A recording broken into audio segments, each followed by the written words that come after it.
You're very brave girls. With a little support from her sister, 4-year-old Heidi just got her booster shot, completing her vaccination. But with measles now circulating in Canada's biggest city, her mother is still worried. Well, it makes me nervous. I think that there's a lot of things attributing to it. People not getting vaccinated. That being the MMR. Heidi's doctor is just as concerned. I try to convince everybody to get vaccinated, but you know, when the study in England came out that you could get autism from the measles vaccine, then a lot of people were afraid to get it, and of course the study was bogus. In Toronto, the race is on to find out how the 4 people with measles, 2 adults and 2 children, all unrelated, and only 1 partially vaccinated, got sick. None of them had been outside the country, making it almost certain there is at least 1 other person still spreading the disease. The stakes are high. Measles is a highly infectious disease, and so one case can lead to 18 to 20 other cases if it's allowed to spread. The best defense is what's called herd immunity. When almost everyone is vaccinated, the occasional case that pops up usually disappears without triggering an outbreak.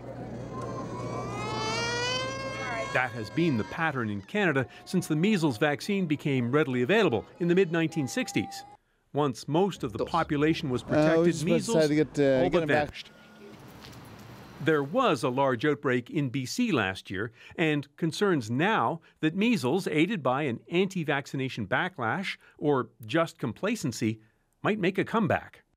That's the fear in the U.S., where there are now more than 100 cases spanning 14 states. You should get your kids vaccinated. It's good for them. President Barack Obama, in an interview yesterday, intervening. The science is, pretty indisputable. We've looked at this again and again. In Toronto, public health officials are urging people to check to make sure they have been vaccinated in the hope of preventing measles cases here from spreading. HAVARD GOULD, CBC News, Toronto. And for more on the questions raised by these cases, let's bring in Dr. Peter Lynn. Well, as HAVARD said, these people aren't related. They hadn't traveled outside the country. What's that telling you?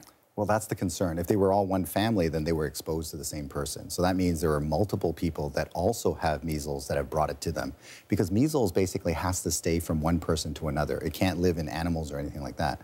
So all of a sudden now we're looking for more cases, and are they in contact with other people as well? And you're expecting more cases? We will be seeing more cases.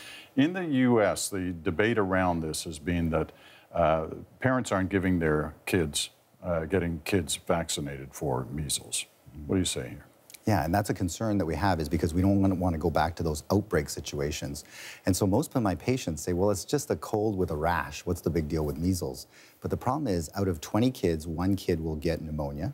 Out of 1,000 kids that get measles, 1 of them might have a brain infection from it. So therefore, the numbers are bad in those complications. And in the US, before the vaccines, there was 800,000 cases every year. And after the vaccine, that went down to about 50 or 60. So you can imagine we don't want to go back to thousands of cases where we can have these types of complications. So that's why I think public health is saying, you know what, check your vaccinations, make sure that you have the 2 shots. And if you're traveling and you're going to go to a place that has measles, make sure you're up to date. Otherwise, you'll bring back the measles back into our country. All right. We'll leave it at that. Dr. Lynn, thanks very much.